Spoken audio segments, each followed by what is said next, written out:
Assalamualaikum warahmatullahi wabarakatuh. Halo, apa kabar anak-anakku, para pelajar di seluruh Nusantara? Kali ini Ibu akan mengajak kalian belajar materi pendidikan agama Islam dan budi pekerti yang berjudul Meneladani Hidup Para Rasul atau Iman kepada Rasul. Materi ini untuk tingkat SMA maupun SMK kelas 11. Yang pertama, kita pelajari dulu tentang prinsip-prinsip keimanan kepada Rasul Allah. Yang pertama, setiap mukmin wajib beriman kepada Rasul Allah SWT, karena iman kepada Rasul ini termasuk bagian dari rukun iman yang nomor 4. Yang kedua, sebagai Rasul ada yang disebutkan namanya di dalam Al-Quran dan ada juga yang tidak disebutkan. Yang ketiga, setiap umat sebelum Nabi Muhammad SAW pasti ada Rasulnya.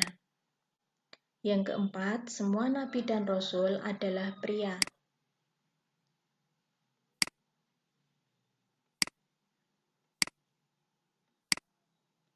Prinsip yang kelima yaitu misi setiap Rasul adalah sama, yaitu tentang ketauhidan, yaitu menyampaikan ajaran tauhid dan menegakkan keadilan serta derajat yang sama di tengah masyarakat. Yang keenam, setiap Rasul menggunakan bahasa kaumnya. Yang ketujuh, para Rasul diutus untuk dipatuhi dan ditaati oleh umatnya. Contohnya, di gambar di samping itu ada gambar orang yang sedang gotong royong. Itu merupakan salah satu ajaran yang diperintahkan Rasul dan harus kita taati.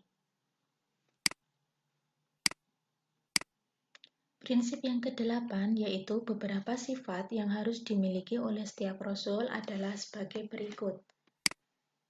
Yang pertama, sidik, artinya benar. Yang kedua, amanah, artinya dapat dipercaya. Yang ketiga, tabligh, artinya menyampaikan. Yang keempat, fatonah, artinya cerdik. Keempat ini adalah sifat yang dimiliki oleh setiap Rasul dan harus kita teladani dan kisah contoh dan dipraktikkan dalam kehidupan sehari-hari.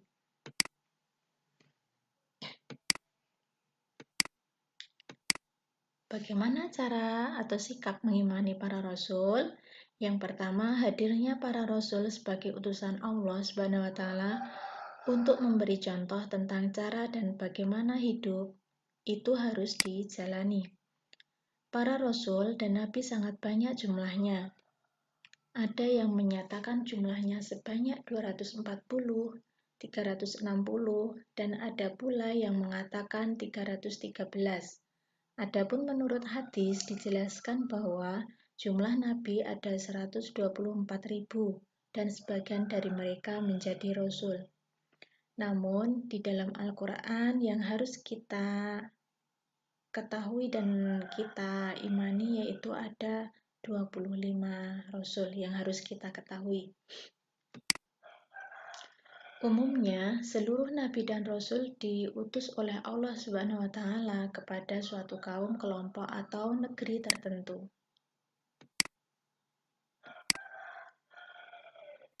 Tugas-tugas Rasul Allah. Yang pertama, menyatakan iktikad dan keyakinan umatnya bahwa Allah SWT adalah Zat yang Maha Esa. Yang kedua, memberi batasan bagi umatnya tentang hal-hal yang dilarang dan hal-hal yang harus dikerjakan sejalan atau sesuai perintah Allah SWT. Yang ketiga, memberikan contoh dan suri teladan kepada umatnya, seperti berkata benar, dapat dipercaya, menepati janji, dan berakhlak mulia.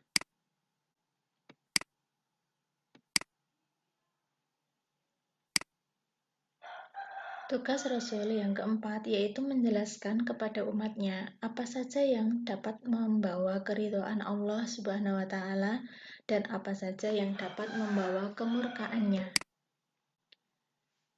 Selanjutnya mengajarkan kepada umatnya tentang berita-berita gaib sesuai dengan ketentuan-ketentuan yang digariskan oleh Allah Subhanahu wa taala seperti pahala dan dosa serta surga dan neraka. Gambar di samping yaitu gambar orang sholat. Sholat adalah salah satu perintah Allah kepada hambanya yang disampaikan melalui Rasul-Nya. Tata cara sholat itu dicontohkan oleh para Rasul.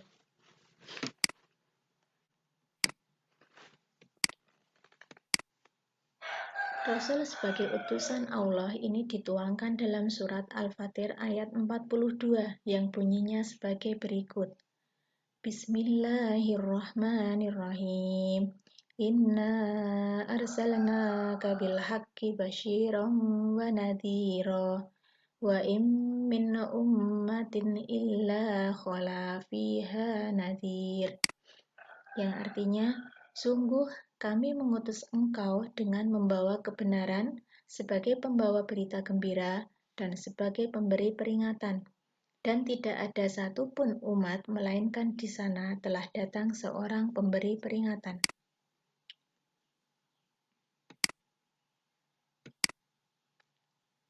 Selanjutnya, di dalam Al-Quran juga menjelaskan tentang Nabi Isa yang disebutkan dalam surat Maryam ayat 19-21. Bunyinya sebagai berikut. Bismillahirrahmanirrahim. Qala innama ana rasulu rabbik li'ahaba laki hulaman zakiyya. Qalat anna yakunu li hulamun walam yamsasni basharun walam aku bahiyya.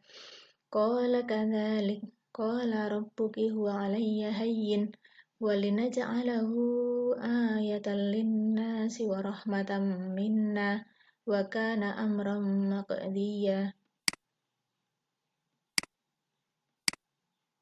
Yang artinya sebagai berikut. Dia atau Jibril berkata, sesungguhnya aku hanyalah utusan Tuhanmu untuk menyampaikan anugerah kepadamu seorang anak laki-laki yang suci. Dia atau Maryam berkata, bagaimana mungkin aku mempunyai anak laki-laki, padahal tidak pernah ada orang laki-laki yang menyentuhku dan aku bukan seorang pezina. Dia Jibril berkata, demikianlah Tuhanmu berfirman, hal itu mudah bagiku, dan agar kami menjadikannya suatu tanda kebesaran Allah bagi manusia dan sebagai rahmat dari kami, dan hal itu adalah suatu urusan yang sudah diputuskan. Quran Surat Maryam ayat 19-21.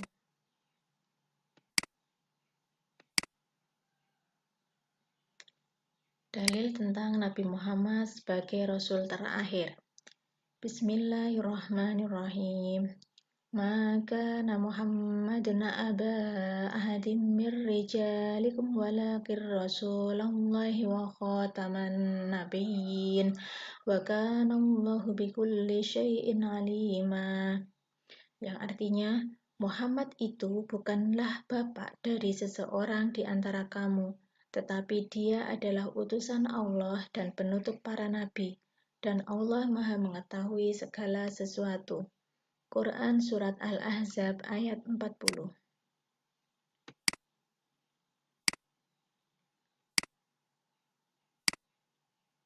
Selanjutnya, tanda-tanda beriman kepada Rasul Allah adalah sebagai berikut.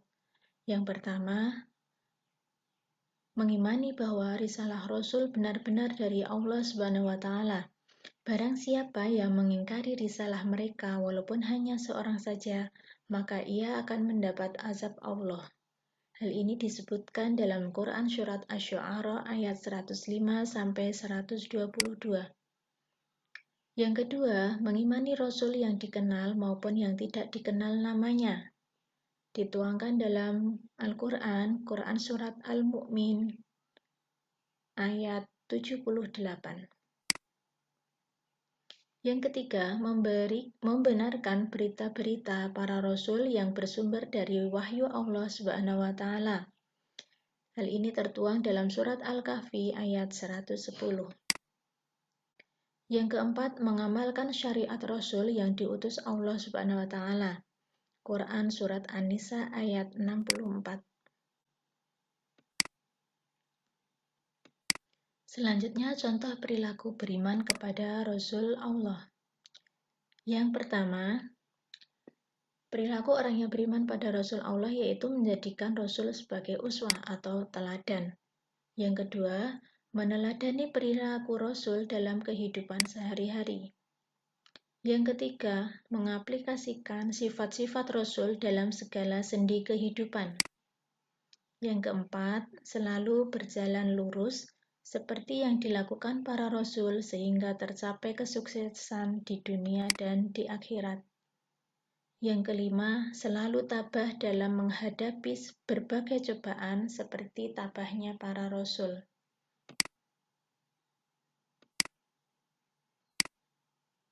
Perilaku yang mencerminkan penghayatan iman kepada Rasul Allah, yaitu menjadikan sifat Rasul sebagai sifat dalam kehidupan sehari-hari, seperti menjaga kejujuran, amanah dalam setiap langkah, terbuka dalam wawasan dan pandangan. Yang kedua, menjalani hidup harus berlandaskan norma hukum atau wahyu yang telah disampaikan oleh para Rasul agar tercapai kebahagiaan di dunia dan di akhirat. Yang ketiga, meyakini keberadaan para Rasul secara keseluruhan, mulai dari Nabi Adam alaihissalam sampai Nabi Muhammad SAW, tanpa memilah-milah atau meniadakan satu Rasul dengan lainnya. Yang keempat, membekali diri dengan sebaik-baik bekal, yaitu kehidupan yang dilandasi ketakwaan. Yang kelima, pasti ada kesalahan besar pada manusia jika Allah SWT sudah mengutus seorang Rasul. Namun ternyata manusia itu tidak mendapatkan kehidupan yang bahagia, bahkan di akhirat masuk neraka.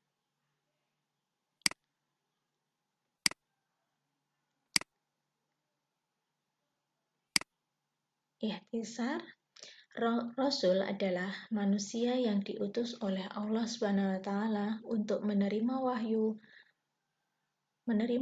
Allah agar disampaikan kepada umatnya. Yang kedua, tugas semua Rasul adalah mengajarkan tauhid, mengajarkan pedoman beramal soleh, mengajarkan pedoman keadilan, menyampaikan berita-berita gaib termasuk datangnya hari akhir. Sifat para Rasul adalah sidik, amanah, tabligh, dan fatonah.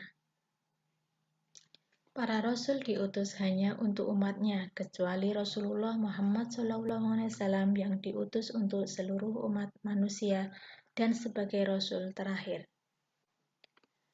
Demikian yang dapat saya sampaikan untuk materi iman kepada Rasul Allah. Semoga bermanfaat bagi anak-anak semua. Jika ada kekurangan dari saya mohon maaf sebesar-besarnya.